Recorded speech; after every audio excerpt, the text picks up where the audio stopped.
ಅಗ್ನಿಪಥ್ ಹೊಸ ಸೇನಾ ನೇಮಕಾತಿ ಯೋಜನೆ ವಿಚಾರ ಬಿಜೆಪಿ ಸರ್ಕಾರದ ವಿರುದ್ಧ ವಿಧಾನಸಭಾ ವಿಪಕ್ಷ ಉಪನಾಯಕ ಯುಟಿ ಖಾದರ್ ವಾಗ್ದಾಳಿ ನಡೆಸಿದ್ದಾರೆ. ಭಾರತ ದೇಶದ ಯುವಜನತೆಯನ್ನು ದಾರಿ ತಪ್ಪಿಸುತ್ತಿದ್ದಾರೆ. ಉದ್ಯೋಗ ಮತ್ತು ಶಿಕ್ಷಣದಿಂದ ವಂಚಿತ ಮಾಡುವುದೇ ಅಗ್ನಿಪಥ್ ಯೋಜನೆ. ಹುತಾತ್ಮ ಸೈನಿಕರನ್ನು ಮುಂದಿಟ್ಟುಕೊಂಡು ಬಿಜೆಪಿ ಅಧಿಕಾರಕ್ಕೆ ಬರುತ್ತೆ. ಆದರೆ ಸೇನೆಯಲ್ಲಿ ದುಡಿದವರಿಗೆ ಸವಲತ್ತು ಕೊಡುವ ಯೋಗ್ಯತೆ ಇಲ್ವಾ?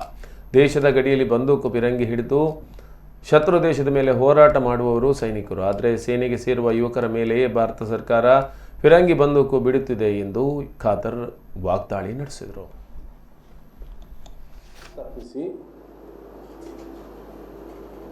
ಉದ್ಯೋಗ ಮತ್ತು ಶಿಕ್ಷಣದಿಂದ